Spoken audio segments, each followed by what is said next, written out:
तो दोस्तों आज हम एक्सप्लेन करने वाले हैं साउथ की एक बेहतरीन मूवी को जो कि रिसेंटली नेटफ्लिक्स में आया है, court state versus and nobody. ये मूवी बहुत ही बेहतरीन है, आपको जय भीम की याद दिला देगा, पर आपको कोर्ट के दाव पेच और आज की मॉडर्न जमाने के टेक्निक के बारे में पता चलेगा, कैसे युवा पीढ़ी खतरे में है और कैसे आपको बचना है, और कोर्ट ड्रामा आपको भरपूर मिलेगा। तो वीडियो को बस एक लाइक कर दीजिए, इतना ही हम आपसे मांगते हैं, और चैनल को सब्सक्राइब जरूर करें ऐसे बेहतरीन वीडियोस के एक्सप्लेनेशन पाने के लिए। चलिए शुरू करते हैं court state versus and nobody का एक्सप्लेनेशन। मूवी के शुरुआत में हमको दिखाया जाता है चंद्रशेखर को, जिसके हाथ में हथकड़ियां थे, और ये जो सीन आप देख रहे हैं ना, ये कोर्ट रूम का है, जहां पर हमको ये पता चलता है कि चंद्रशेखर ने एक लड़की के साथ जोर जबरदस्ती किया है, मतलब आखिरी हद तक उसने पार कर दिया, और इतना ब्रूटली किया है कि उसके ऊपर केस बना है, और वो एक माइनर के साथ हुआ है, इसलिए उसके ऊपर पॉक्सो एक्ट लगा है। आप लोगों को शायद पता नहीं होगा, जो ऐसे केसेस होते हैं पुलिस आपके घर से जाके आपको उठा लेगी सिर्फ एक बयान पे, आगे देखा जाएगा कि क्या हुआ है क्या नहीं हुआ है। जो हुआ था चंद्रशेखर के साथ, 17 दिन से वो कस्टडी में है, और कोर्ट अपना सुनवाई सुनाएगी 4 दिन बाद। मान के चलो कि ऑलमोस्ट वो दोषी करार हो ही चुका है। ये जो केस है ये करा है मंगापति ने, क्योंकि उसके ही घर के लड़की के साथ ये हुआ है, और ये केस लड़ रहे दामोदर, जो कि ये बोलते हैं कि ये जो ब्रूटल चीज इसने किया है इसके लिए इसको बख्शा ना जाए। और चंद्रशेखर की ओर से जो लॉयर लड़े थे वो कुछ भी नहीं बोलते, जस्ट स्टेटमेंट पढ़ के सुना देते हैं। देखने से लग रहा था कि इस केस में उनको कुछ इंटरेस्ट नहीं है, बस उनको बिठाना और एक खाली कुर्सी को बिठाना, मानो सेम बात हो। फिर हम देखते हैं कि वो कस्टडी में है और उसके दोस्त और पेरेंट्स उसके साथ बात कर रहे हैं। वो लोग मान ही चुके थे कि अब क्या हो सकता है मेरे बच्चे का। वो लोग कोशिश करते हैं कि मेरा बच्चा बच जाए, कि 4 दिन है उनके पास, और जो लॉयर उन्होंने हायर किया है वो तो कुछ काम का नहीं रहा। और ऊपर से चंद्रशेखर की फाइनेंशियल बैकग्राउंड भी उतनी अच्छी नहीं है कि वो बड़े बड़े लॉयर्स को हायर कर पाए। तभी एक पुलिस कांस्टेबल बोलते हैं, मुझे लगता है कि आपके बेटे के साथ नाइंसाफी हुआ है, और मुझे तो इस केस में थोड़ा झोल लगता है, पर आपके बेटे को मुझे लगता है कि एक लॉयर बचा सकता है, जो कि ऐसे केस बहुत लड़ता है और जीतता भी है, लॉयर मोहन राव। आप उनसे बात करिए। और वो कांस्टेबल उसे नंबर प्रोवाइड करता है। फिर उसके पेरेंट्स कॉल करते हैं, और मोहन राव का जो असिस्टेंट है सूर्या, वो कॉल उठाते हैं। ये लोग उनको थोड़ा बहुत घटना बोलते हैं। फिर वो बोलते हैं कि ठीक है, मैं मोहन राव जी से बात करके आपको जरूर बताऊंगा। अभी सूर्या के बारे में भी इंट्रोडक्शन दे देता हूँ। वो एक एडवोकेट है, पर वो मोहन राव जी के नीचे 3 साल तक काम कर रहा है, मतलब सीख रहा है। सीनियर लॉयर के नीचे सीखना ही पड़ता है, लॉ के स्टूडेंट वो समझ पा रहे होंगे। मोहन राव जी आज तक कोई भी केस सूर्या के थ्रू मूव नहीं होने दिए। वो चाहते हैं कि वो सूर्या को केस से दूर ही रखे, क्योंकि सूर्या के अंदर कुछ कमियां हैं। पर सूर्या इस बार बोलता है कि मोहन जी मुझे भी एक केस दीजिए। तो मोहन राव बोलते हैं कि ठीक है, तुम मेरे 3 क्वेश्चन का आंसर दे दो, मैं तुमको ये केस दे दूंगा। पर 3 क्वेश्चन पूछे जाते हैं, और सूर्या तो ये 3 क्वेश्चन का आंसर नहीं दे पाता। तभी वो खुद समझ जाता है कि मुझसे शायद नहीं होगा, ये केस सर को ही लड़ना चाहिए। फिर हम देखते हैं कि सूर्या चंद्रशेखर के फैमिली मेंबर और दोस्तों से मिलता है, जहाँ पर उसे पता चलता है कि ये एक पॉक्सो एक्ट है, जहाँ पर 18 साल के कम वाले लड़कियों के साथ अगर कोई दुष्कर्म या कोई भी चीजें होते हैं गलत, तो उसके ऊपर ये केस लगते हैं। फिर हमको पास्ट का सीन दिखाया जाता है, जहाँ पर हम चंद्रशेखर को देखते हैं, जो कि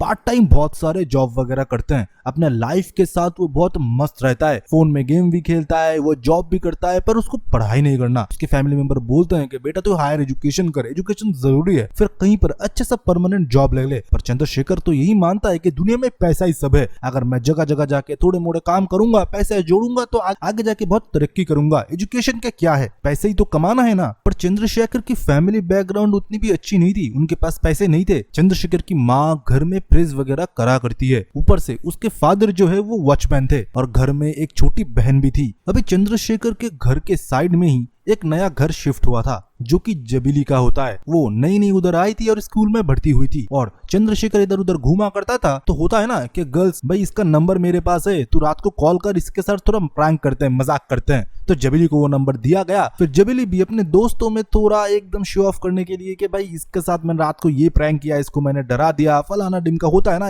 एक उम्र में ये सब कुछ चलता है, सारे लोग ही में भी ये सब कुछ खड़े होंगे। पहले मानो प्रैंक से शुरू होता है, फिर शुरू होता है दोस्ती, फिर वो दोस्ती धीरे धीरे प्यार में तब्दील हो जाता है। है। बहुत लोग इन सारी चीजों से रिलेट भी कर रहे होंगे। पहले तो फोन नंबर मिला करता था, फिर हम लोग वैसे ही भाई कुछ कर लेते थे। जो बैक टू द स्टोरी, ऐसे इन दोनों में बातचीत होने लगा था, प्रैंक वगैरह से धीरे धीरे दोस्ती होने लगी थी और ये दोनों फिर मिलने लगे, बात करने लगे अच्छे से। पर एक दिन रात को जबीली को बात करते हुए उसका मामा सुन लेता है, जो कि मंगपति होता है। जबीली का फादर नहीं था, वो अपने मामा के घर अपने माँ के साथ ही रहती थी, क्योंकि उनका कोई सहारा नहीं था तो मामा ही देख रेख करते थे इन लोगों की। पर ये मंगपति आदमी जो है ना, बिल्कुल भी सही आदमी नहीं है। इसका शुगर मिल है, ऊपर से लोकल पार्टी पॉलिटिशियन के साथ भी इसका अच्छा खासा हाथ है। ऐसा तो बहुत बार हुआ है, गुस्से में चलते हुए बहुत लड़कों का जिंदगी इसने खराब किया है। मतलब फेक फॉल्स केस लगा देता है उनके ऊपर कि पूरी लाइफ खराब हो जाए। ये बंदा मारता पीटता नहीं, ये दिमाग से सोच के किसी को ऐसे फंसवाता है कि वो जेल से ही बाहर ना निकल पाए। बहुत ही खतरनाक है ये मंगपति। जब मामा ने देख लिया तो इन लोगों ने 2 हफ्ते तक बात करना बंद कर दिया, क्योंकि जबीली का फोन तो उसने ले लिया था। फिर भी ऐसे ही थोड़ी ना होता है दोस्त से दूर रहना। फिर जब इन दोनों की मुलाकात होती है, फिर जबीली सब कुछ खुल के बताती है उसके मामा के बारे में। फिर भी वो दोनों वादा करते हैं कि एक दूसरे को कभी नहीं छोड़ेंगे। फिर वो लोग घूमते हैं, एक दूसरे को खाना खिलाते हैं। फिर चंद्रशेखर अपने माँ से मिलाने के लिए जबीली को अपने घर पे लेके जाती है। घर में तो लेके जाती है पर माँ से मिलाती है, पापा से नहीं, क्योंकि पापा ही हमेशा उसे ज्ञान दिया करते हैं कि पढ़ाई कर ले, एजुकेशन ले ले। पर ये तो इधर से इधर कुछ भी काम करता रहता है। पर पापा जब घर में आते हैं, तुरंत जबीली को वो अपने घर के पीछे छुपा देती है और पापा के सामने ऐसा दिखाता है कि कुछ हुआ ही नहीं। घर में बस वो उसके बहन और माई है। मुश्किल से 2-5 मिनट गए ही होंगे, फिर हम देखते हैं मंगपति पुलिस को लेके उसके घर में आते हैं और ये बोलते हैं कि इसने मेरे घर के बच्ची को अगवा किया है और उसके साथ जोर जबरदस्ती किया है। चंद्रशेखर के पापा कुछ समझ ही नहीं पाते। मंगपति जोर जोर से जबीली की नाम पुकार रहे थे। जबीली तब कांपते हुए बाहर आते हैं। तब वो बोलते हैं कि तुम्हारा बेटा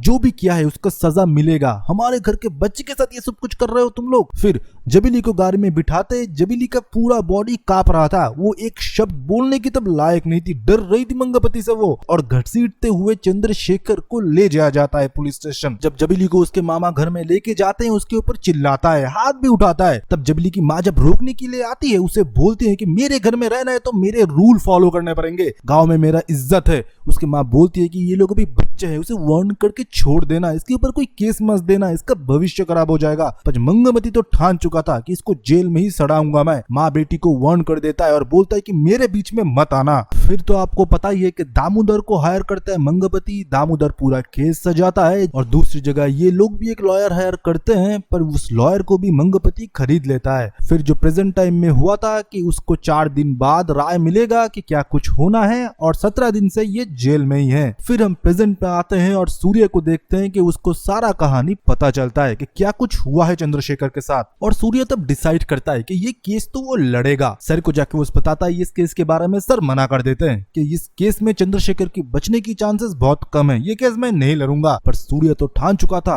वो केस के बारे में अच्छे से पढ़ता है और अपने एक दोस्त से फेक डॉक्यूमेंट बनाता है, जिससे वो अपने सीनियर लॉयर मोहन राव को रिप्रेजेंट करता है। ऐसा एक फेक डॉक्यूमेंट वो बना लेता है और कोर्ट में जाके अपने मुवक्किल चंद्रशेखर को रिप्रेजेंट करता है। और पहले ही वो देखता है मंगपति द्वारा पेश करे गए एविडेंस और कोर्ट से परमिशन मांगता है कि इसको वो री इन्वेस्टिगेट करेगा। और उधर ही कोर्ट में बैठ के वो री इन्वेस्टिगेट कर देता है। जो मंगपति ने एविडेंस दिए हैं वो स्ट्रांगली ये नहीं बोलते कि मेरे क्लाइंट ने ये सब कुछ किया है, तो इन सारे एविडेंस को मैं सीरियसली नहीं लेता। कोर्ट को भी जब ये सब कुछ बोलते हैं सूर्या और पॉइंट्स दिखाते हैं, तब कोर्ट भी सूर्य को और कुछ दिन दे देते हैं। तब सूर्य को भी खुद के ऊपर कॉन्फिडेंट आता है और वो सोचता है कि इस केस को वो जरूर मूव करेगा और जीतेगा भी। सर ने आज तक कोई केस नहीं दिया, पर अब वो जो केस लड़ा है उसको वो जरूर खत्म करेगा और जीतेगा भी। मंगपति उस डिसीजन से बहुत बेइज्जत होता है। तो नेक्स्ट हियरिंग में मंगपति कुछ ऐसा पेश करता है जो देख के कोर्ट और सूर्य भी शॉक हो जाते हैं। जहाँ पर हम साफ देख पा रहे हैं एक सीसीटीवी फुटेज, जहाँ पर हम देखते हैं कि जबीली और चंद्रशेखर एक कमरे में जा रहे हैं और पक्का 30 मिनट बाद वो लोग कमरे से बाहर आ रहे हैं। ये देखने के बाद सारे लोग शॉक हो जाते हैं, पर दामोदर कैसे मौका छोड़ दे। वो बोलने लगा, देखिए सर, इस लड़के ने कैसे इस लड़की को यूज किया है, और अनाप शनाप बकने लगा।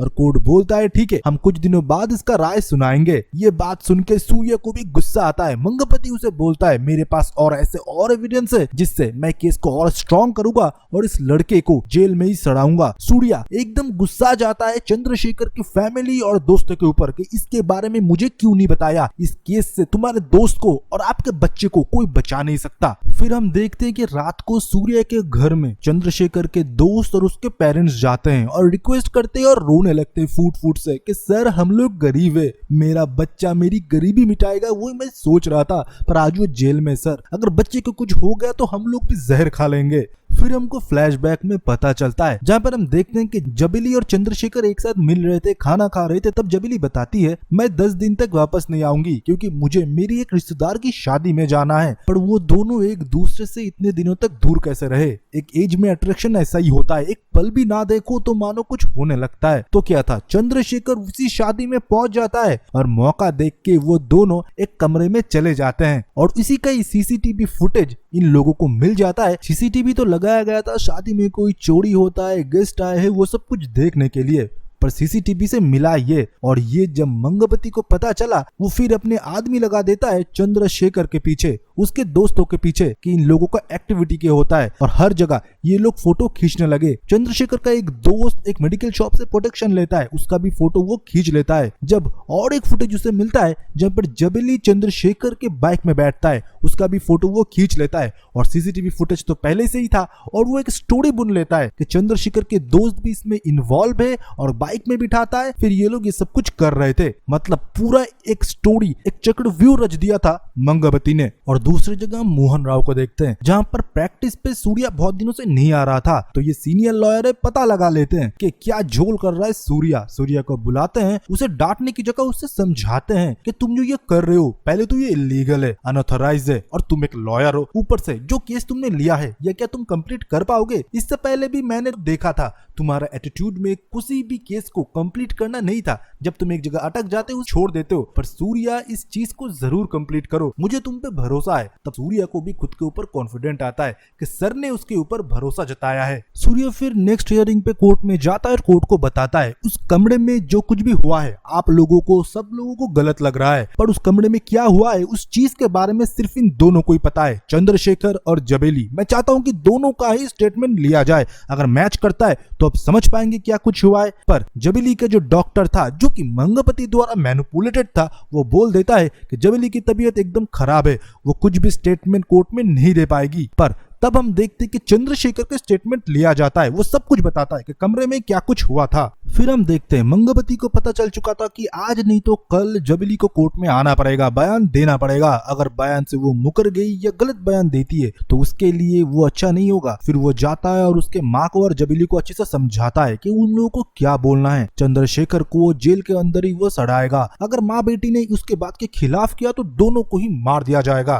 फिर हम देखते हैं कि नेक्स्ट हियरिंग होता है जहाँ पर हम देखते हैं कि सूर्या ऑलरेडी ये साबित कर चुका था कि डॉक्टर झूठ बोल रहा है, क्योंकि डॉक्टर ने जो मेडिकल हिस्ट्री के बारे में बताया था जबीली का वो पूरा गलत है। ऊपर से जबीली भी तब आ जाती है स्टेटमेंट देने के लिए। जबेली का स्टेटमेंट लिया जाता है, फिर वो बोलती है कि हम लोग 10 दिन से नहीं मिलने वाले थे, मैं एक मेरी फैमिली फंक्शन में गई थी जहाँ पर चंद्रशेखर आता है, उसे देख के मुझे बहुत खुशी होती है, हम दोनों एक दूसरे से बहुत प्यार करते हैं, इसलिए मैं कोशिश कर रही थी कि अकेले में जाके उससे बात करूं। हम लोग कमरे में गए थे और हम लोग जब बाहर शादी देख रहे थे वही रिक्रिएट हम रूम में जाके कर रहे थे कि हमारे शादी के टाइम हम लोग कैसे बैठेंगे, पंडित जी कैसे मंत्र पढ़ेंगे, हम लोग कैसे 7 फेरे लेंगे, ये सब कुछ हम लोग कर रहे थे और कुछ भी नहीं हुआ हम दोनों के बीच। और दोनों ही स्टेटमेंट मैच होता है। पहले दिन जो स्टेटमेंट चंद्रशेखर ने दिया था वो बिल्कुल सेम था जबेली के स्टेटमेंट के साथ। वो छोटी 17 साल की बच्ची नहीं डरी अपने मामा से, जो कि उसे डरा रही थी कि उसे और उसके माँ को मार देगी, वो तो निडर होके पूरी स्टेटमेंट दिया।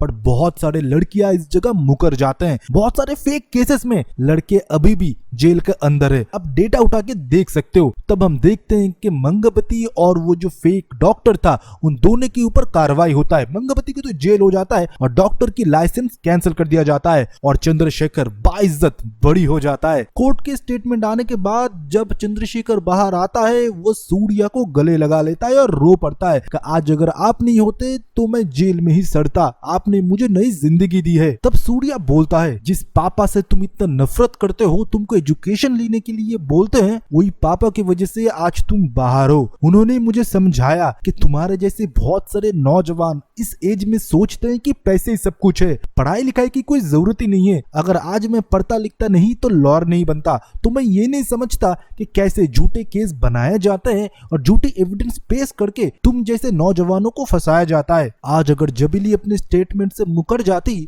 तो तुमको कौन बचाता। इसलिए पढ़ना लिखना जरूरी है, नहीं तो तुम जैसे लोगों को मंगपति जैसे लोग बेवकूफ बनाते हैं। 3 अलग अलग फुटेज मिला के वो एक स्टोरी क्रिएट करने की कोशिश करते हैं। अगर तुम पढ़ते लिखते तो तुमको ये खुद पता चल जाता कि 3 डिफरेंट लोकेशन की फोटो और वीडियोस है, जिसको जोड़ के एक स्टोरी बनाया गया है। तुम में अगर समझ होती तो तुम अपने एंड से भी एविडेंस पेश करते, जो कि केस तुम्हारे तरफ भी मजबूत करता। फिर हमको दिखाया जाता है जबीली और चंद्रशेखर फिर से अपने पुराने जिंदगी में लौट जाते हैं। चंद्रशेखर सारा जो काम कर रहा था पार्ट टाइम वो छोड़ देता है, वो पढ़ाई पे फोकस करता है और वो बड़ा होकर एक लॉयर बनने की ठान लेता है। और ऊपर से जबीली और वो दोनों मिल तो रहे थे, पर उन दोनों में डिस्टेंस था। वो दोनों चाहते थे कि अच्छे से एजुकेशन ले, खुद की जिंदगी संवारे, फिर वो लोग एक साथ रहेंगे। तो इसी के साथ इस मूवी का एक्सप्लेनेशन खत्म होता है। Court state versus and nobody. मुझे तो लगता है ये एक जेम है मॉडर्न जमाने के लिए। ऐसे केसेस आए दिन होते रहते हैं। देश के युवा पीढ़ी को इस मूवी को देखना चाहिए। ना मिर्च मसाला, ना कोई एक्शन, सच्चाई दिखाया गया है। तो ऐसी मूवी अगर नेटफ्लिक्स में आते हैं तो पैन इंडिया सारे लोग इसको एंजॉय कर पाएंगे और सीख पाएंगे। साउथ में अभी बहुत बेहतरीन मूवीज बन रहे हैं, जैसे एक्शन बन रहे हैं, उसके साथ एकदम रियल कोर्ट ड्रामा भी बन रहे हैं, जो कि सच्चाई से रिलेटेड हो, एकदम ट्रू स्टोरी लग रहा है। तो चलिए एंड करते हैं इस वीडियो को इधर ही।